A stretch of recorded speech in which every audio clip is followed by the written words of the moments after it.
आज जो मैं आपको भयानक इंसिडेंट सुनाने वाला हूँ वो सिर्फ एक भयानक इंसिडेंट नहीं है या फिर एक हॉरर स्टोरी नहीं है, बल्कि एक ऐसा इंसिडेंट है जिसे सुन के किसी भी इंसान का खून जमना शुरू हो जाए।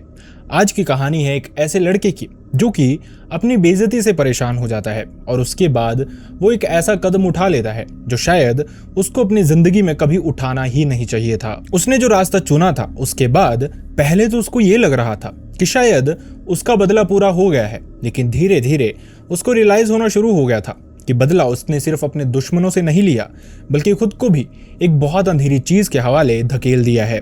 एक ऐसी चीज जिसके बारे में सुन के किसी के भी रोंगटे खड़े हो जाएं। और सबसे भयानक बात इस इंसिडेंट की आज तक कोई भी एक्सप्लेनेशन है ही नहीं जो कि किसी भी तरह से लॉजिकल हो। इंसिडेंट बहुत भयानक जो कि है झांसी का। तो चलिए शुरू करते हैं। हाय एंड वेलकम बैक एवरीवन। मेरा नाम है विकल and thank you so much हमारी वीडियोस को इतना प्यार देने के लिए। आपका प्यार इसी तरह से मिलता रहेगा तो वीडियोस भी इसी तरह से आती रहेंगी। बस चैनल को सब्सक्राइब करना ना भूलें, कमेंट सेक्शन में अपनी सिटी, स्टेट या फिर कंट्री का नाम लिखना ना भूलें। अपना इंसिडेंट किस तरह से शेयर करना है ये आपको वीडियो के एंड में पता चलेगा। अब बढ़ते हैं इंसिडेंट की तरफ। आज का इंसिडेंट हमारे साथ शेयर किया रोहित नाम के एक इंसान ने। रोहित ने बताया ये जो पूरा का पूरा इंसिडेंट था उसकी जड़ वो अपने आप ही थे। ये इंसिडेंट उनके साथ हुआ था 2014 में। इस समय उन्होंने अपने कॉलेज में एडमिशन ली थी और वो ग्रेजुएशन के फर्स्ट ईयर में थे। उन्होंने बताया इससे पहले तक उनकी जो जिंदगी थी वो बहुत सॉर्टेड सी थी, बहुत सिंपल सी थी और बहुत रिच फैमिली से वो आते नहीं थे। दूसरी बात ये भी थी कि वो बहुत ही ज़्यादा इंट्रोवर्ट थे, मतलब स्कूल टाइम में भी उन्होंने गिनती के 1 से 2 दोस्त ही बनाए हुए थे। लेकिन सबकी फैमिली की सिचुएशन एक जैसी नहीं थी। इसी के चलते कॉलेज टाइम में रोहित अपने दोस्तों से अलग हो गए थे। अब नई जगह पे जाना, किसी इंट्रोवर्ट इंसान के लिए दोस्त बनाना ये बहुत मुश्किल टास्क होता है। लेकिन आप इमेजिन कीजिए इस तरह का कोई इंसान ऐसी जगह पे फंस जाए जहां पे उसको ऐसे लोगों का ग्रुप मिले जो उसको परेशान करना शुरू कर दें, वो इस ट्रॉमा से बाहर निकल ही ना पाए। रोहित ने बताया 2014 का ये साल उसके लिए भी कुछ इसी तरह का था। वो कॉलेज में एडमिशन लेता है। शुरुआती 1-1.5 हफ्ते में वो किसी से बातचीत नहीं करता, अकेला कॉलेज आता है, वहां पे क्लासेस लगाता है और वापस आता है। लेकिन धीरे धीरे उसके साथ चीजें थोड़ा सा अजीब टर्न लेती हैं, जिसकी वजह से उसकी जिंदगी में कुछ बहुत बड़ा, बहुत भयानक होने वाला था। रोहित ने बताया उसी के कॉलेज में, उसी की क्लास में, उसी के बैच में 2 लड़के पढ़ते थे। लड़कों के नाम सुनील और अमन। ये जो दोनों लड़के थे ये असल में उस तरह के लड़के थे जिस तरह के कैरेक्टर हर एक कॉलेज में, हर एक क्लास में होते हैं। उस तरह का कैरेक्टर जो बाकी के स्टूडेंट्स के मजे लेते हैं और अगर कोई आवाज ना उठाए तो उसको वो और भी ज्यादा परेशान करना शुरू कर देते हैं। रोहित ने बताया वो उस समय बहुत शरीफ था। इस इंसिडेंट के बाद तो उन्होंने आवाज उठाना शुरू किया, लेकिन इससे पहले वो ज्यादा बातचीत नहीं करते थे। धीरे धीरे ये जो दोनों लड़के थे सुनील और अमन, वो रोहित को परेशान करना शुरू कर देते हैं। कभी कभार उसके बाल खींच देने, कभी कभार पढ़ते पढ़ते उसकी बुक नीचे फेंक देनी और कभी कभार जब टीचर कुछ लिखवा रहा हो तो उसका पेन छीन लेना। इस तरह की चीजें वो बहुत सारी रोहित के साथ कर रहे थे। रोहित, जैसा मैंने आपको बताया, एक इंट्रोवर्ट लड़का जो कि इग्नोर करना ज्यादा प्रेफर करता था। इसी के चलते वो कहीं ना कहीं इन चीजों को पीछे ही छोड़ रहा था। वो किसी भी तरह की लड़ाई मोल नहीं लेना चाहता था। लेकिन रोहित ने बताया 2014 का ही ये साल था। इस समय स्मार्टफोन जो थे वो बहुत ज्यादा चलने लगे थे। बहुत सारे स्टूडेंट्स ने इनफैक्ट 2012-13 में ही ले लिए थे। लेकिन रोहित ने बताया उसकी फैमिली फाइनेंशियली बहुत अच्छी नहीं थी, लेकिन जैसे तैसे फैमिली ने 2014 में रोहित को भी एक स्मार्टफोन लेके दिया था, क्योंकि बच्चा बाहर पढ़ने जाता था और वैसे भी कभी कभार पढ़ने वाले बच्चे को जरूरत होती है स्मार्टफोन की। फैमिली ने बिल्कुल वैसा ही किया था। अब ये जो लड़के थे सुनील और अमन, ये पूरी नजर रखते थे रोहित पे, क्योंकि वो उसी के मजे लेते थे। उसी को परेशान करना, उसी को बॉदर करना उनको बहुत पसंद था। लेकिन धीरे धीरे जो रोहित था वो भी कहीं ना कहीं ट्रिगर्ड होता जा रहा था। परेशान था, लेकिन लड़ने झगड़ने में वो होशियार था नहीं। दोस्त उसके इतने थे नहीं, तो वो किससे जाके बात करता, कैसे इन चीजों को सॉर्टेड करता। कभी कभार वो रोहित के बिलो द बेल्ट भी चले जाते थे, मतलब कुछ ऐसी भयानक चीजें, कुछ ऐसी खतरनाक या फिर शर्मसार करने वाली चीजें जिनके बारे में मैं यहाँ पे बात भी नहीं कर सकता। रोहित ने बताया इसके बाद उसने बहुत सारी हिम्मत इकट्ठी की। कॉलेज के ही, उसके बैच के ही कुछ स्टूडेंट्स थे जो उसके वेल विशर्स थे। बहुत अच्छे दोस्त तो नहीं थे लेकिन वेल विशर्स थे। वो उसको मोटिवेट करते हैं कि तू प्रोफेसर के पास जा। वो अपने एचओडी के पास जाता है और इनकी कंप्लेंट करता है। इन दोनों को बुलाया जाता है, लेकिन खास कुछ सोल्यूशन निकलता नहीं है इस चीज का।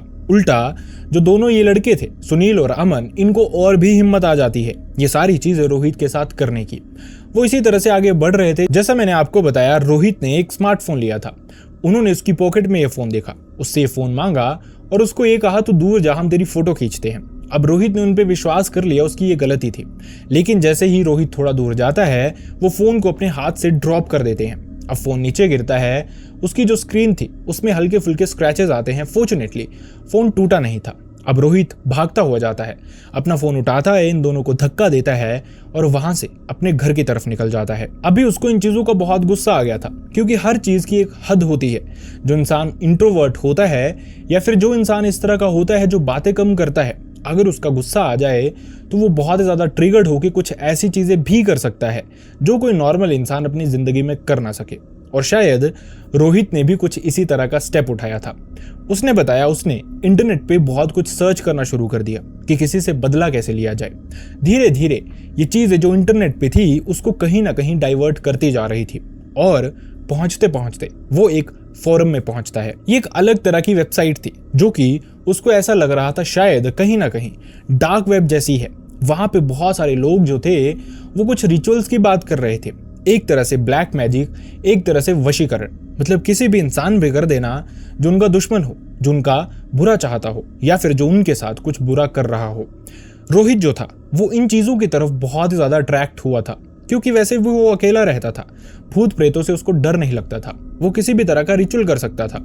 कोई दोस्त यार नहीं था जिसको साथ में ले जाके वो उनसे बहस करे या फिर लड़े। उसने यही पाथ चूज किया। अब वो जैसे जैसे इस फोरम में अंदर घुसता जा रहा था वैसे वैसे चीजें बदलती जा रही थी। मतलब कुछ लोगों के वर्डिक्ट जो बता रहे थे कि उन्होंने किस तरह से लोगों पे ये चीजें की। कुछ मंत्रों के बारे में रोहित को पता चला, साथ ही उसको ये भी पता चला कि सब के लिए उसको चाहिए क्या क्या होगा। उसने देखा कि इसमें बताया गया था कि कोई भी जानवर जो आपको अवेलेबल मिल जाए। रोहित ने प्लान कर लिया उसको उसके घर पे एक चूहा मिल जाएगा। उसने अपने घर से ही एक चूहा पकड़ा, एक काले रंग की मोमबत्ती और कुछ मंत्र, ये सारी चीजें बताई गई थी। इसके अलावा जो लोग उन्हें परेशान कर रहे हों, जिन लोगों ने उनका बुरा किया हो या जिन लोगों पे वो ये ब्लैक मैजिक करना चाहते हो, वशीकरण करना चाहते हो, एक लेटर पे या फिर एक पेज पे उनका नाम लिख के उसको अपने साथ लेके जाओ और लेके जाओ किसी ऐसी जगह जो एकदम सुनसान हो, जहां पे कोई आता ना हो। और ये समय मिडनाइट का होना चाहिए ताकि ज्यादातर लोग सो ही रहे हों, ताकि वो इस तरह की आत्माओं को अट्रैक्ट कर सके जो कि उनके दुश्मनों पे जाके उन पे भारी पड़े। पहले तो रोहित को इन चीजों पे यकीन नहीं हुआ। उसने और भी फोटोज देखनी शुरू की। बीच बीच में कुछ ऐसी फोटोज आ रही थी जहां पे लोगों ने लिखा था कि मैंने इस इंसान पे ऐसे से रिचुअल किया है, और उसके बाद उस इंसान की कुछ दिनों के बाद की फोटो जहां पे उसके साथ कुछ ना कुछ बुरा हुआ हो। अब रोहित ने बताया वो बहुत श्योर हो गया था कि वो यही करेगा अगर उसको कभी करने की जरूरत पड़ी तो। वैसे ही उसने प्लान किया, लेकिन अभी तक उसने इस आइडिया को ड्रॉप कर दिया था। उसको लग रहा था अभी उसमें और भी पेशेंस बचे हुए हैं, लेकिन ये पेशेंस ज्यादा दिन बचते नहीं हैं। रोहित ने बताया अगले एक हफ्ते के अंदर अंदर उसके साथ कुछ और भी अजीब होता है, कुछ और भी शर्मसार करने वाला या फिर उसको परेशान करने वाला यही दोनों लड़के करते हैं जिनका नाम था सुनील और अमन। उसने बताया वो अपने कॉलेज की तरफ जा रहा था, लेकिन पीछे से ये दोनों आते हैं। एक उसके हाथ पकड़ता है और दूसरा उसकी पॉकेट से फोन निकालता है। जो फोन अभी जिसपे हल्के फुल्के स्क्रैचेस ही लगे हुए थे, उस फोन को उन्होंने जानबूझ के फिर से ड्रॉप किया। हालांकि वो जानते थे कि रोहित की जो फाइनेंशियल कंडीशन है वो बहुत अच्छी नहीं है, ना ही वो उनसे किसी भी तरह की लड़ाई मोल लेता था। इसके अलावा उन्होंने रोहित का फोन तो फेंका ही फेंका, लेकिन जब वो घूम के उनसे बात करने लगा, उनको डांटने लगा, किसी तरह से वो बोलने वाला था अपने आप के लिए, उसी समय वो उसको धक्का देते हैं। और जो उनका रूम था कॉलेज का, वो एक तरह से थिएटर रूम था जिसमें स्टेयर्स होती हैं और ये स्टेयर्स वाइज ही बेंचेस लगे होते हैं। अब इन पे रोहित गिरता है और नीचे तक पहुंच जाता है। कुछ लोग थे जिनको रोहित से हमदर्दी थी, वो उसको देख के दुखी होते हैं, उसको उठाते हैं, और दूसरी तरफ जो सुनील और अमन थे उनको डांटते हैं। लेकिन वहीं दूसरी तरफ कुछ लोग ऐसे भी थे जो सुनील और अमन की तरह ही थे, वो भी वैसा ही करते हैं, रोहित पे हंसते हैं। रोहित को ये बहुत ह्यूमिलेटिंग लगा था, इतना ह्यूमिलेटिंग कि अभी क्लासेस शुरू भी नहीं हुई थी। वो निकलता है और अपने घर की तरफ चला जाता है। कोई भी क्लास अटेंड नहीं करता, उसकी आंखों में आंसू थे, लेकिन ये आंसू दुख के नहीं थे या फिर शर्मसार होने के नहीं थे, बल्कि गुस्से के थे। वो चाहता था उनसे बदला लेना। अब रोहित ने बताया जो फोरम उसने देखा था, जिस वेबसाइट में उसने ये फोटोज देखी थी, जो रिचुअल्स देखे थे, उसने प्लान कर लिया था वो ये सब कुछ करेगा और उनको इतना हर्ट करेगा जितना इन दोनों ने मिलके रोहित को किया था। रोहित वैसे ही प्लान आउट करता है, बस उसके पास सब कुछ अवेलेबल था, मोमबत्ती, जो जानवर उसको जो भी चाहिए था, चूहा शायद, और इसके अलावा वो जो पेज जिसमें उनके नाम लिखने थे। लेकिन इसके अलावा कुछ और भी था, उसको चाहिए थी ये जगह, तो जगह के लिए भी उसको ज़्यादा स्ट्रगल नहीं करना पड़ा। रोहित ने बताया असल में जहाँ पे उनका घर था उससे थोड़ी ही दूर पे एक कब्रिस्तान था, जो कि बहुत पुराना कब्रिस्तान माना जाता था। इस दौरान यहाँ पे कुछ भी नहीं होता था इस तरह का, मतलब किसी को दफनाना या फिर ऐसा भी नहीं था कि किसी की वहाँ पे कब्र दिखाई दे। पहले के ज़माने में माना जाता था कि वहाँ पे कब्रिस्तान था और कोई आता जाता नहीं था। इसके अलावा रोहित ने बताया वहाँ पे कुछ साल पहले लोगों का मानना था कि एक तांत्रिक रहता था जो कि ब्लैक मैजिक प्रैक्टिस करता था और इसी वजह से उनके जो गांव के लोग थे वो एक टाइम पे परेशान होना शुरू हो गए थे। धीरे धीरे उनका ये जो झांसी में गांव था वहां पे बहुत सारे लोग थे, मतलब एक एक फैमिली में एक एक इंसान जो कि बीमार पड़ना शुरू हो गया था, जिसकी वजह से उनको इस तांत्रिक के पास जाना पड़े। लोगों को लग रहा था ये तांत्रिक उनकी मदद कर रहा है, लेकिन वक्त बीतने के साथ साथ लोगों की आंखें खुली। उनको पता चला कि असल में इस तांत्रिक की वजह से ही हर एक फैमिली का कोई ना कोई इंसान परेशान है, ताकि वो उसके पास जाए, इलाज करवाए और उसके थोड़े से पैसे बने। जिसके बाद लोगों ने मिलके उस तांत्रिक को वहां से पीट के भगा दिया था। लेकिन उसके बाद भी उस एरिया में कोई भी नहीं जाता था, क्योंकि जो भी लोग उस एरिया में, मतलब इस तांत्रिक के जाने के बाद रात के वक्त गए, उन्होंने कहा कि उन्होंने कुछ भयानक चीजें विटनेस की हैं, कुछ परछाइयां, कुछ भयानक चीजें ऐसी जो उनको पजेस कर ले। इसी के चलते लोगों ने इस एरिया में जाना छोड़ दिया था। लेकिन जैसा मैंने आपको बताया, रोहित को गुस्सा था बहुत ही ज्यादा, वो बदले की आग में झुलस रहा था। उसको डर खत्म था और वो जानता था ये वही जगह है जहां पे वो इस तरह के रिचुअल्स कर सकता है। उसने बताया उसने एक कैंडल ली, उसको जलाया नहीं, फोन की फ्लैश लाइट से वो चुपचाप से रात को लगभग 12:30-1 बजे के अराउंड इसी कब्रिस्तान की तरफ जाता है। उसके घर से ज्यादा दूर नहीं था, इसलिए उसको परेशान नहीं होना पड़ा। धीरे धीरे वो वहां पे पहुंचता है, माचिस से इस कैंडल को जलाता है। कागज पे वो उन दोनों के नाम लिख के पहले से ही लेके आया था। चूहा जो उसने पकड़ा हुआ था उसको भी उसको पूंछ से उसकी बांध के पत्थर से अड़ा के वहीं पे रख देता है, जिसके बाद ये रिचुअल्स वो धीरे धीरे करना शुरू कर देता है। रोहित ने बताया ये जो दिन थे ये मई और जून के दिन थे, जिस समय गर्मी होती है। लेकिन जैसे जैसे वो ये मंत्र पढ़ते जा रहा था, बीच में इन दोनों के नाम लेते जा रहा था, अचानक से उसको ऐसा महसूस हो रहा था कि उसके आसपास का जो एटमॉस्फेयर है वो अजीब सा ठंडा सा हो गया है। थोड़ी ही देर में जैसे ही ये रिचुअल्स खत्म हुए, मंत्र खत्म हुए और उनका नाम लेके वो ये सब कुछ खत्म करता है, एक ठंडी हवा का झोंका आता है जो कि अचानक से इस कैंडल को बुझा देता है। अब इसी वजह से जो रोहित था उसको पहली बार डर लगा था। एक तो ऐसी जगह थी जहां पे ना कोई जानवर था ना कोई इंसान था, और वहां पे इस तरह का कुछ होना कहीं ना कहीं रोहित को बता रहा था कि जो गांव के लोग कहा करते थे कि यहाँ पे कुछ है जो उनको पजेस कर सकता है, शायद वो सच्चाई है। कैंडल बुझते ही अंधेरा हो गया था। एक अजीब सा डर उसको लगना शुरू हो गया था। उसको ऐसा लग रहा था कि आसपास वाले सारे के सारे पेड़ उसको घूर रहे हैं। इसी मोमेंट पे उसने डिसाइड किया कि अब वो और नहीं रुकेगा यहाँ पे। फोन की फ्लैशलाइट ऑन करता है और बिना पीछे देखे वो अपने घर तक भागता हुआ पहुंचता है। उसको ये ख्याल नहीं रहा कि कोई पेज था जिसपे कोई नाम लिखा है वो वहीं पे छूट गया है, या फिर जो चूहा उसने बांधा हुआ था वो भी वहीं पे छूट गया है। खैर, वैसे भी उन चीजों की फिक्र करने की उसको जरूरत थी भी नहीं। रात तो छोड़िए, दिन के समय भी लोग उस एरिया में कम ही आया जाया करते थे, किसी का कोई काम ही नहीं था। खैर, इसके बाद रोहित अपने घर पहुंचता है। उसको ये लग रहा था कि जो रिचुअल उसने ट्राई किया है वो फेल हो गया है और इस तरह का कुछ असल में एग्जिस्ट करता भी नहीं है। उसने ये जो ट्राई किया था वो अपनी सेटिस्फेक्शन के लिए किया था, ताकि वो उनके अगेंस्ट कुछ कर सके जिससे उसको सेटिस्फेक्शन मिले। लेकिन शायद वो जानता नहीं था जो उसने वहम सोच के, झूठ सोच के किया है वो एक सच्चाई में बदलने वाला है। क्योंकि जैसे ही अगले दिन रोहित अपने कॉलेज पहुंचता है, उसको पता चलता है कि ये दोनों, सुनील और अमन, ये दोनों भी आए हुए थे। लेकिन पहले लेक्चर के बाद ही सुनील की तबीयत अचानक से खराब होने लग पड़ती है। अब वहां से वो अपनी बाइक लेके आता था कॉलेज, वहां से वो छुट्टी लेता है और अपने घर की तरफ निकलता है, ये कहते हुए कि उसको रेस्ट चाहिए। अब जब वो अपने घर की तरफ निकला, बीच रास्ते में उसका एक्सीडेंट हो गया। उसकी जान तो बच गई थी, लेकिन बहुत सारे फ्रैक्चर्स आए थे, जिसकी वजह से वो बिस्तर से उठ भी नहीं पा रहा था।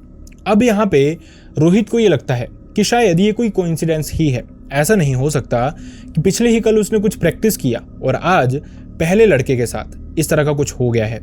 खैर धीरे धीरे उसने ये चीजें इग्नोर करनी शुरू की, लेकिन उसने बताया 1 हफ्ते के अंदर ही कुछ और भी हुआ, जिसकी वजह से उसको ये लगना शुरू हुआ कि शायद जो उसने किया है वो कहीं ना कहीं सच में हो गया है। मतलब ये जो रिचुअल उसने किए थे वो कहीं ना कहीं इन दोनों पे सच में इम्पैक्ट डाल रहे हैं। कुछ ही दिन बीतते हैं, मतलब 1 हफ्ते के अंदर अंदर ही जो दूसरा लड़का था जिसका नाम था अमन, उसके घर पे अचानक से आग लग जाती है। अब सारे के सारे इंसान बच तो गए थे, लेकिन घर का सारा कीमती सामान जल चुका था। मतलब ये जो रिचुअल्स थे ये इसी तरह की चीजें करते हैं, किसी न किसी तरह से उस इंसान को परेशान करना, नुकसान पहुंचाना जिस इंसान के अगेंस्ट ये चीजें की गई हों। लेकिन एक और चीज भी होती है जिसके बारे में रोहित को अभी तक पता नहीं था। ऐसा माना जाता है कि अगर आप किसी भी शैतानी शक्ति की सिद्धि करते हैं, वशीकरण करते हैं, ब्लैक मैजिक करते हैं, जिसकी वजह से आप किसी प्रेत आत्मा को, जिन को, जिन्नात को या फिर भूत को किसी पे भेजते हैं, तो अगर वो उनका नुकसान कर देते हैं तो उसके बाद उनको और इंसान चाहिए होते हैं नुकसान करने के लिए। इन चीजों की प्रवृत्ति ही इस तरह की होती है, किसी का नुकसान करना, किसी को चोट पहुंचाना या फिर किसी को पजेस करना। अब जिन पे इनको भेजा गया था उनके साथ तो गलत हो गया था। अगले टारगेट कौन हो सकते थे? रोहित ने बताया जब उसको पता चला तो उसके होश उड़ गए थे, क्योंकि अगले टारगेट रोहित और उसकी फैमिली होने वाली थी। रोहित ने बताया उनके घर में उनके माता पिता और साथ ही उनका एक पेट था, एक डॉग था जो उन्होंने रखा हुआ था। ज्यादातर वो रोहित के साथ ही रहता था। खैर अब यहाँ तक रोहित को ये लग रहा था कि उसके दुश्मनों के साथ कुछ गलत हो गया है। मन ही मन उसको बुरा भी लग रहा था कि कहीं मेरी वजह से ये सारी चीजें तो नहीं हुई हैं। लेकिन कहीं ना कहीं वो खुद को समझा लेता कि शायद ये कोइंसिडेंस ही होगा। लेकिन अब बात रोहित पे आने वाली थी। रोहित ने बताया एक रात उसके साथ कुछ ऐसा अजीब हुआ। वो अपने कमरे को हमेशा लॉक करके सोता था। जो उसका डॉग था वो बेसिकली ज्यादातर बाहर ही होता था, लेकिन इस रात उसका डॉग बहुत ज्यादा भौंक रहा था। उसकी जो फैमिली है उनकी नींद कम खुलती थी डॉग के भौंकने पे। कभी कभार वो इसके यूज्ड टू भी होते थे, लेकिन क्योंकि वो रोहित के दरवाजे के बाहर होता था इसलिए उसको ये आवाज बहुत लाउडली आ रही थी। पहले तो रोहित बहुत सोने की कोशिश करता है, मिडनाइट का ये समय था, लेकिन कहीं ना कहीं उसकी नींद खुल जाती है। फिर उसको इरिटेशन होने लगती है। वो सोचता है वो बाहर जाएगा और डॉग को अंदर ले आएगा, लेकिन जैसे ही उसकी आंख खुलती है वो देखता है उसके बेडरूम का जो दरवाजा था वो खुला था, जिसको वो श्योरली रात को लॉक करके ही सोया था। अब वो विश्वास नहीं कर पा रहा था, कच्ची नींद में था, उसको समझ नहीं आ रहा था कि कहीं ऐसा तो नहीं हुआ कि रात को मैंने ही ये दरवाजा खुला छोड़ दिया हो। इसी वहम में वो आगे जाता है। आगे पहुंचता है तो वो देखता है कि जो उसका डॉग बाहर था, जो भौंक रहा था, वो इस एरिया में था ही नहीं। मतलब एक हल्का सा कॉरिडोर टाइप का एरिया था जो पुराने घरों में हुआ करता था, उस तरह का। लेकिन उसने देखा बाहर वो डॉग था ही नहीं। दूसरी तरफ अंधेरा था एकदम, और उसमें उसको एक परछाई दिख रही थी। रोहित को लगता है शायद उसके पिता आए हैं जिन्होंने डॉग को अपने कमरे में कर लिया है, और इसी वजह से वो शांत भी हो गया है। वो पूछने के लिए उनसे लाइट ऑन करता है। वो ये पूछना चाहता था कि आखिरकार इसको हुआ क्या था, कुछ दिखा था या फिर कहीं सांप वगैरह तो नहीं आया। लेकिन जैसे उसने लाइट ऑन की वो देख के हैरान था। उसने देखा जो शैडो उसको दिख रही थी वहां पे कोई भी नहीं था। उसके पेरेंट्स का दरवाजा बंद था और जो उसका डॉग था वो दूसरी तरफ एक कोने में दुबक के बैठा हुआ था। वो समझ गया था कुछ तो गलत जरूर हुआ है। उसने अपने डॉग को बुलाया, अपने कमरे के अंदर लिया और कमरे को लॉक कर दिया। ये पहला इंसिडेंट था जो रोहित के साथ हुआ था, लेकिन श्योरली आखिरी नहीं था। रोहित ने बताया इसके बाद चीजें उसके साथ और भी अजीब होने लग पड़ी थी। हर रात उसको एक सपना आना शुरू हो गया था जहां पे वो बहुत क्लियरली खुद को ही देखता था। मतलब उसको अपना आप दिखता था उसी कब्रिस्तान में, उसी पर्टिकुलर जगह पे, और उसको ये भी दिखता था कि कोई परछाई है, उसी तरह की परछाई जो उसको अपने कमरे से बाहर दिखाई दी थी, जो कि एक डिस्टेंस पे है।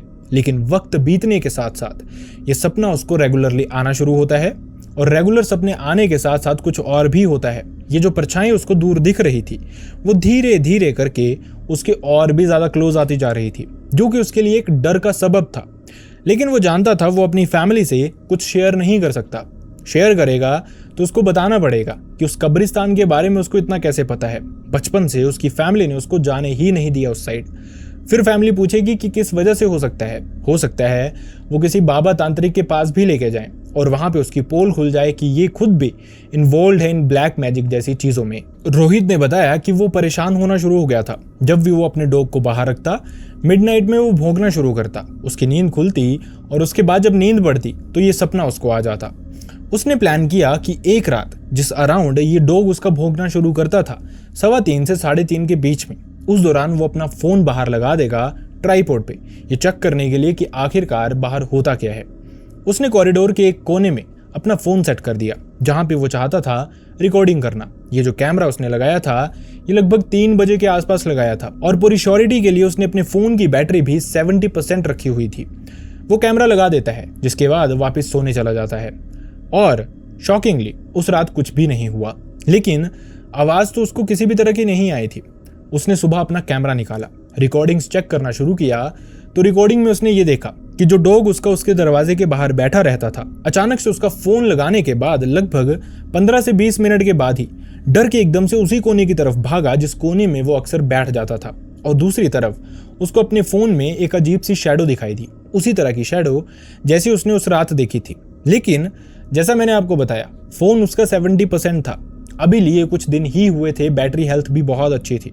लेकिन फोन में रिकॉर्डिंग सिर्फ 15 से 20 मिनट की ही होती है। जैसे ही ये शैडो दिखनी शुरू होती है फोन की जो स्क्रीन थी या फिर रिकॉर्डिंग थी अपने आप ही बंद हो गई थी। जब सुबह उसने फोन उठाया तो फोन की बैटरी बिल्कुल लो थी, बंद था, इनफैक्ट लो होने की वजह से। उसने फोन चार्ज किया, उसके बाद उसने वीडियो देखना चाहा। उसने वीडियो देखा और वैसे ही उतनी सी रिकॉर्डिंग होती है जिसके बाद कैमरा अपने आप ही बंद हो जाता है। वो श्योर होने के लिए फिर से रिकॉर्डिंग देखना चाहता था लेकिन फोन फिर से स्विच ऑफ हो जाता है। अब ये सब कुछ होने के बाद रोहित को लग रहा था कुछ ना कुछ पैरानॉर्मल एंगल तो जरूर है इस सब के पीछे। लेकिन जैसा मैंने आपको पहले बताया वो अपनी फैमिली से शेयर नहीं कर पा रहा था, ना ही करना चाहता था। उसको डर था फैमिली उसको पकड़ लेगी। अब थोड़ी देर उसने फोन चार्जिंग पर रहने दिया, फोन को ऑन किया। उसके बाद वो ये वीडियो ढूंढता रहा लेकिन उसको ये वीडियो अपनी गैलरी में कहीं मिली ही नहीं। क्लियर था कि उसके साथ कुछ अजीब चीजें होने लग पड़ी हैं। अब धीरे धीरे रोहित ने यह भी बताया कि उस दौरान उसको समझ नहीं आ रहा था उसके साथ क्या हो रहा है, लेकिन उसको भूख नहीं लगती थी। सुबह ब्रेकफास्ट के लिए जो खाना उसकी माँ उसको देती थी वो ले आता लेकिन खिड़की से पीछे फेंक दिया करता था। मतलब वो खा ही नहीं पाता था, कुछ अंदर था उसके जो उसको रोकता रहता था और इसी वजह से वो बहुत ही ज्यादा वीक होता जा रहा था। इनफैक्ट उसकी आंखें पीली पड़नी शुरू हो गई थी और इसके अलावा वो इतना वीक हो गया था कि कॉलेज जाना उसका मन ही नहीं करता था। अब फैमिली भी उसको मना कर देती अगर उसका मन ना हो, तबीयत खराब सब कुछ सामने दिखती थी। लेकिन दूसरी तरफ धीरे धीरे कुछ और भी होना शुरू हुआ। रोहित ने बताया ये उनकी जिंदगी का सबसे भयानक टर्न था। सबसे पहले तो जो डॉग उन्होंने रखा हुआ था एक रात उसी तरह से भौंकता है और भौंकता भौंकता वो घर के बाहर चला जाता है। उनका जो मेन दरवाजा था उसको वो बंद रखते थे, लेकिन उस रात पता नहीं कैसे वो खुला था, किसी ने खोला था या फिर अपने आप खुल गया था, यही उनको पता नहीं था। लेकिन थोड़ी देर में ये डॉग वापस आता है, उसी तरह से भौंकता है और बहुत तड़पता है, यहाँ वहाँ भागता है बहुत ही ज्यादा स्पीड से और अचानक से रोहित के कमरे के बाहर गिर जाता है जैसे बेहोश हो गया हो।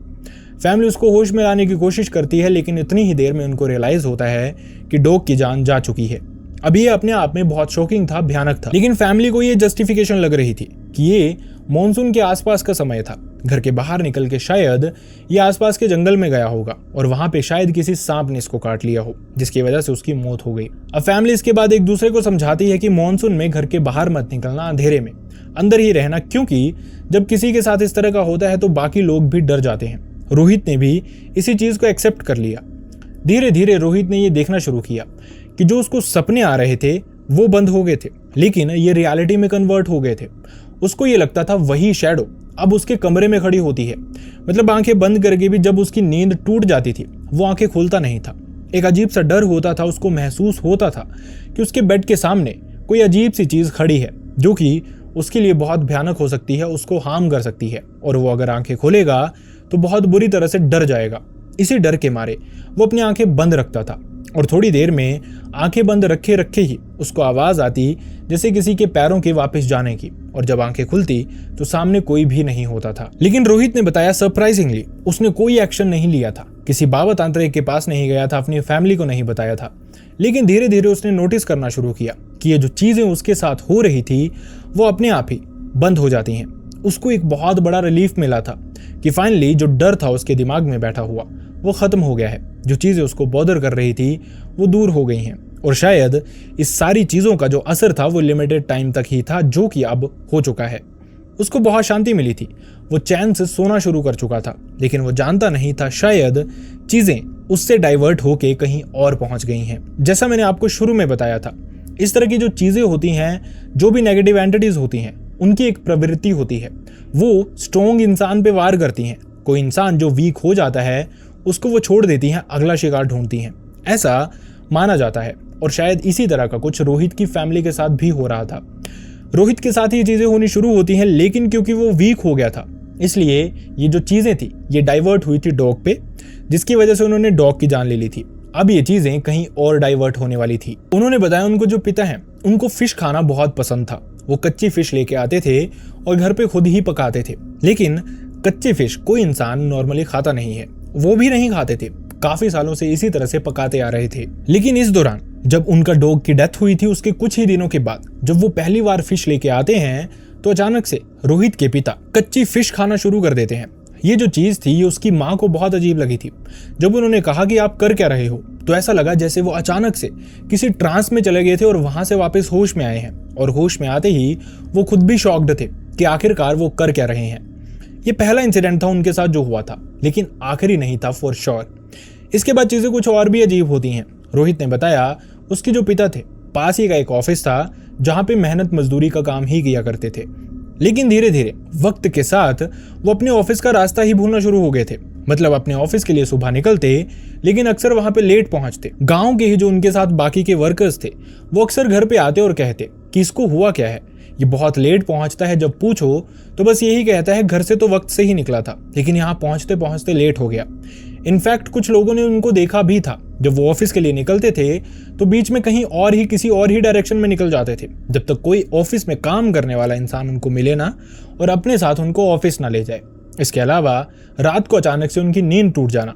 जैसे ही नींद टूटती थी वो दरवाजे की तरफ भागते थे, अपनी वाइफ को कहते वो बाहर ही खड़ा है। उनकी वाइफ उनको झकझोरती, पकड़ के जोर से आवाजें करती कि आखिरकार आप किसकी बात कर रहे हो। ऐसा लगता वो फिर से होश में आए हैं और होश में आके उसी तरह से वो उनको कुछ याद ही नहीं होता था कि उन्होंने किया क्या है या फिर उनके साथ हुआ क्या है। रोहित की हालत वैसे ही परेशान कर देने वाली थी। वो बहुत वीक हो चुका था, कॉलेज नहीं जा रहा था कुछ दिनों से, बीच बीच में जाता लेकिन उस दिन भी तबीयत खराब हो जाती और वापस आ जाता। डॉग की डेथ हो चुकी थी। इसके अलावा रोहित के पिता के साथ ये चीजें होनी शुरू हो जाती हैं। कहीं ना कहीं फैमिली को लग रहा था कि शायद ये उम्र का तकाजा भी है। जैसे जैसे इंसान बुजुर्ग होता जाता है वैसे वैसे ये भूलने की प्रॉब्लम उनको होने लग पड़ती है अक्सर। और ऐसा भी माना जाता है कि कभी कभार जो ग्रह होते हैं किसी फैमिली पे एक साथ ही आते हैं। किसी का बीमार हो जाना, किसी का नुकसान हो जाना, किसी का एक्सीडेंट हो जाना, किसी की मौत हो जाना, बहुत सारी फैमिलीज में ऐसा होता है। और अक्सर हम ग्रह को ही इसका दोष देते हैं कि शायद हमारे ग्रह अच्छे नहीं चल रहे। उस दौरान कभी कभार इस तरह की चीजें भी उन फैमिलीज के साथ हो सकती हैं, ये आपको ध्यान रखने की जरूरत है। खैर रोहित ने बताया इसी तरह की चीजें चल रही थी, लेकिन एक रात कुछ बहुत ही अजीब सा हुआ। रोहित के जो पिता थे वो भागते हुए उसी तरह से बाहर निकलने की कोशिश करते हैं और उनकी स्पीड इस रात बहुत ही ज्यादा थी, जिसके चलते उनकी पत्नी के उठने से पहले, उनके रोकने से पहले वो भागते हुए दरवाजा खोल के बाहर निकल जाते हैं। और उनके घर का जो बाहर का एरिया था वो थोड़ी सी हाइट पे था। वहां पे कंक्रीट की एक दीवार थी और उसकी दूसरी तरफ एक छोटा सा जंप था, मतलब 5 से 6 फुट की नीचे हाइट थी। वो वहां से कूद जाते हैं जिसकी वजह से उनकी लात भी फ्रैक्चर हो जाती है। अब जैसा मैंने आपको बताया था पहले भी, ये जो चीजें होती हैं, ये जो एंटिटीज होती हैं, जो वीक इंसान होता है उस पर वार नहीं करती। अब उनकी जब लात टूट जाती है उसके बाद जो मेमोरी प्रॉब्लम्स उनको आ रही थी वो भी सब कुछ नॉर्मल हो जाती हैं। रोहित भी धीरे धीरे रिकवर करना शुरू कर चुका था। लेकिन अब आप समझ गए होंगे कि लास्ट विक्टिम असल में वहां पे रहा कौन था। रोहित के पिता घर बेड रेस्ट पे थे। रोहित बीच बीच में कॉलेज जाता, तबीयत खराब हो जाती तो घर वापस आ जाता। सिर्फ उनकी माँ थी जो अच्छा खाना बना सकती थी, उनकी केयर कर सकती थी। लेकिन धीरे धीरे ये चीजें उनको भी बॉदर करनी शुरू कर देती हैं। वो खाना बहुत अच्छा बनाया करती थी हमेशा से, लेकिन अब से कभी कभार खाने में मिर्ची ज्यादा, और मिर्ची इतनी ज्यादा कि कोई इंसान इस खाने को अपने मुंह में भी ना रख सके। इसके अलावा कभी कभार नमक बहुत तेज कर देती, चाय बनाती उसमें नमक डाल देती। उसी तरह से भूलने की प्रॉब्लम उनके साथ भी होने लग पड़ती। एक दिन उनके पति उनको समझाते हैं कि आखिरकार तुम्हारे साथ हो क्या रहा है, लेकिन अचानक से वो अपने पति की तरफ बहुत गुस्से से देखती है। इस तरह का उनके एक्सप्रेशंस थे जैसे उनके अपने होते ही नहीं थे। मतलब उनके पति समझ गए थे कि असल में देख उनको उनकी पत्नी ही रही है, लेकिन अंदर से जो ये एक्सप्रेशंस आ रहे हैं, जो ये भाव आ रहे हैं, वो उनके अपने नहीं हैं। अब रोहित ने जब ये सारी चीजें असेस की थी तो वो समझ गया था कि कहीं ना कहीं जो उसने किया था उसी वजह से सारी की सारी फैमिली के साथ ये सारी चीजें हो रही हैं। अब जब ये सब कुछ इस तरह से हो रहा था, फैमिली काम करने लायक बची ही नहीं थी, कोई भी इंसान नहीं बचा था। उसी दौरान रोहित ने बताया उसकी कज़न उनके घर पे आती है, जो उनके लिए खाना बनाना शुरू कर देती है, बर्तन साफ करना शुरू कर देती है। और रोहित बहुत परेशान था, अपने पेरेंट्स से शेयर नहीं कर पाया, लेकिन उसकी कज़न उसी की उम्र की थी। इसी के चलते वो अपनी कज़न से शेयर करता है कि इस तरह की चीज़ें उसने की थी गुस्से की वजह से, बदला लेने के लिए। लेकिन अब उसको लगता है कि शायद कहीं ना कहीं वो उसकी अपनी ही फैमिली पे भारी पड़ गई हैं चीज़ें। कज़न ये सारी बातें सुनती है और उसको कहीं ना कहीं ये चीज़ें मजाक लग रही थी। ऑब्वियसली जब इंसान ने कुछ इस तरह का खुद से किया ना हो तो मजाक ही लगता है, लेकिन जब वो रोहित को फिर से देखती है, उसके एक्सप्रेशन, इस बात की सीरियसनेस देखती है, तो वो समझ जाती है कि रोहित झूठ नहीं बोल रहा या फिर इसको कोई गलत फहमी नहीं हुई है। अब वो कहती है कि ये तुम्हारे पेरेंट्स को बताना पड़ेगा, लेकिन इस तरह से नहीं बताएंगे कि तुम इसमें इन्वॉल्व हो। इस तरह से बताएंगे कि शायद आपकी फैमिली पे कोई भूत प्रेत हावी है या फिर ब्लैक मैजिक किसी ने किया है। रोहित की फैमिली भी इन चीज़ों पे यकीन नहीं करती थी, लेकिन रोहित ने जब उनसे कहा और वो ये कहता है वो अपनी कज़न के साथ जाएगा, कहीं पूछ के आएगा, कुछ ना कुछ तो पता ज़रूर चलेगा। यही कहते हुए उसकी कज़न उसको अपने घर के ही पास में एक इंसान के पास लेके जाती है। ये तांत्रिक था, काफ़ी फेमस था। अब जैसे ही वो वहाँ पे बैठते हैं, थोड़ी देर ये तांत्रिक इनको असेस करता है और उसके बाद रोहित की तरफ देख के वो कुछ कहता है, जिससे उनको श्योरिटी मिलती है कि जो उन्होंने सोचा था वो असल में एक असलियत थी, रियलिटी थी, और भयानक चीज़ें जो हो रही थी वो उसी वजह से हो रही थी। रोहित ने बताया, ये सामने वाला इंसान उसको कहता है कि क्या जिस चीज़ को तुमने बुलाया था तुम्हें पता है उसको वापस कैसे भेजते हैं? रोहित के रोंगटे खड़े हो गए थे, खून जमना उसका भी शुरू हो गया था और वो पूछना शुरू करता है कि आखिरकार इसका इलाज कैसे होगा। मुझे कुछ पता नहीं था, मैंने सिर्फ गुस्से में ये सब कुछ किया था। उसने बताया, जिस चीज़ को तुमने समन किया है वो आ तो गई है, लेकिन अब तुम्हारी ही जिंदगी में इन्वॉल्व है, सबको परेशान करेगी, तुम्हारे सराउंडिंग जो भी लोग हैं। और अगला नंबर वो उस लड़की की तरफ इशारा करता है जो कि रोहित की कज़न थी। वो कहता है कि इसके सर पे मुझे क्लियरली वो चीज़ें दिख रही हैं। अब रोहित कहता है आखिरकार इन चीज़ों का सोल्यूशन कैसे हो सकता है। वो डरा हुआ था, उसकी आवाज़ कांप रही थी, मुंह से शब्द निकल नहीं रहे थे। ये तांत्रिक उसको कुछ चीज़ें बना के देता है और साथ ही कहता है कुछ शुद्धिकरण जैसी चीज़ें करनी पड़ेंगी, कुछ रिचुअल्स करने पड़ेंगे, इलाज हो जाएगा, और पैसे जो तुम देना चाहो अपनी श्रद्धा से ठीक होने के बाद वो दे देना। रोहित ने ये जो तांत्रिक थे इनसे रिक्वेस्ट की कि मेरे घर पे जब आप प्रेयर्स करने आओगे, ये रिचुअल्स करने आओगे, तो मेरी फैमिली को बताना मत कि मैं इन्वॉल्व था, नहीं तो मैं पूरी उम्र उनसे नजरें नहीं मिला पाऊंगा। उनको बस ऐसे ही कहना कि आपके घर के आसपास से ही कोई प्रेत आत्मा थी जो गुजर रही थी और कोई इंसान घर का बाहर था जिसकी वजह से वो उनकी तरफ अट्रैक्ट हो गई। अब तांत्रिक इसी तरह की बातें समझता है। वो रोहित के साथ रोहित के घर जाते हैं लगभग 1 हफ्ते के बाद, जिसके बाद धीरे धीरे इन चीज़ों का सोल्यूशन किया जाता है। उनके घर पे प्रेयर्स की जाती हैं, एक शांति पाठ किया जाता है, घर को कवर किया जाता है, घर के अराउंड घेराबंदी की जाती है सरसों से कुछ कीले लगा के। जिसके बाद ये जो तांत्रिक थे उनको कहते हैं कि एक चीज़ का ध्यान रखना, रात के वक्त अपने घर से बाहर मत निकलना, दिन में भी पूजा करना, रात को भी पूजा करना। और इसके अलावा वो कुछ चीज़ें लेते हैं, एक कील, सूखी मिर्ची, सरसों के दाने, उन पे कुछ मंत्र पढ़ते हैं और दरवाजे की जो दहलीज होती है उस पे फेंक देते हैं। ये कहते हैं कि अगले लगभग 7 दिन तक झाड़ू मत लगाना, ये चीज़ें यहीं पे रहनी चाहिए, और ये भी कोशिश करना कि कोई भी इंसान तुम्हारी दहलीज के अंदर ना आए। रोहित ने बताया उनकी फैमिली की फाइनेंशियल कंडीशन बहुत अच्छी नहीं थी, जिसके चलते वैसे भी ज़्यादातर लोग उनके पास आते नहीं थे, क्योंकि लोगों को लगता था उनके घर जाएंगे तो इससे हमें क्या ही फ़ायदा है। खैर, कहीं ना कहीं ये चीज़ उनके लिए हेल्पफुल भी हो गई। रोहित ने बताया 1 हफ्ता इसके बाद उन्होंने इन सारी चीज़ों को फॉलो किया, सब कुछ इसी तरह से किया, और धीरे धीरे ये सोल्यूशन उनको मिलने लग पड़ा था। धीरे धीरे चीज़ें वापस नॉर्मल होने लग पड़ी थी। जो पिता का प्लास्टर था उसको खुलने में थोड़ा समय लगा, लेकिन जो भूलने की प्रॉब्लम थी उनकी वो सॉर्टेड हो गई। जो उनकी माँ धीरे धीरे खाने में ऊपर नीचे चीज़ें कर रही थी वो भी नॉर्मल हो गई। और रोहित, जिसको सपने आते थे, घर में कमरे में ये लगता था कि कोई खड़ा है, वो भी सॉर्टेड हो गया। कुछ दिन लगे, लगभग 1.5-2 महीने, लेकिन उसके बाद सब नॉर्मल हो गया। उसके बाद से रोहित ने बताया कुछ भी ऐसा इंसिडेंट नहीं हुआ। इनफैक्ट ये जो दोनों लड़के थे इन पे इन चीज़ों ने बहुत हाई इम्पैक्ट किया था। बाद में जाके वो उसके दोस्त भी बन गए थे। लेकिन रोहित ने बताया वो बहुत शर्मिंदा है कि गुस्से में आके उसने जो कर लिया था उसकी वजह से शायद बहुत सारे लोगों की जान भी जा सकती थी। सो दोस्तों, हम हमेशा हमारी वीडियोस में यही कहते हैं कि जो भी लोग ब्लैक मैजिक जैसी चीज़ें प्रैक्टिस करते हैं उनका अपना भी कुछ बहुत अच्छा नहीं होता है। ये जो चीज़ें होती हैं ये उनकी फैमिली को भी हॉन्ट करना शुरू कर देती हैं एक टाइम के बाद, और उनके साथ ज़्यादा भयानक चीज़ें हो सकती हैं। सो मैं यही आपको सजेस्ट करूंगा कि इस तरह की चीज़ों से आप दूरी बना के ही रखें। आई रियली होप आपको हमारे वीडियोस पसंद आते हैं, एंड आई रियली होप आपको हमारे वीडियो से कुछ सीखने को भी मिलता है। वीडियोस अगर पसंद आती हैं तो वीडियोस को लाइक करना ना भूलें, हाइप करना ना भूलें। कमेंट सेक्शन में अपनी सिटी, स्टेट या फिर कंट्री का नाम जरूर लिखें, क्योंकि इससे हमें बहुत ही ज़्यादा मोटिवेशन मिलती है। चैनल को सब्सक्राइब किया है तो बेल आइकन प्रेस करके ऑल पे क्लिक करना बिल्कुल भी ना भूलें। And last but not the least, लेकिन मैं चाहता नहीं, लेकिन अनफॉर्चुनेटली अगर आप में से किसी के साथ भी इस तरह का कोई भी इंसिडेंट हुआ है, आपके साथ, आपके किसी रिलेटिव, नॉन, भाई बहन, फ्रेंड या फिर नेबर के साथ, जो आप चाहते हैं मैं यहाँ पे नरेट करूँ, लोगों तक पहुँचाऊँ, जिससे लोगों को कुछ सीखने का मौका मिले, तो आप मेरी मेल आईडी या फिर इंस्टाग्राम पे मुझसे शेयर कर सकते हैं। दोनों का लिंक आपको मेरे डिस्क्रिप्शन बॉक्स में मिल जाएगा। और अगर वीडियो फेसबुक पे देख रहे हैं तो अपना इंसिडेंट आप हमें DM भी कर सकते हैं। आप सब अपना ध्यान रखें। See you next time next video. Bye bye.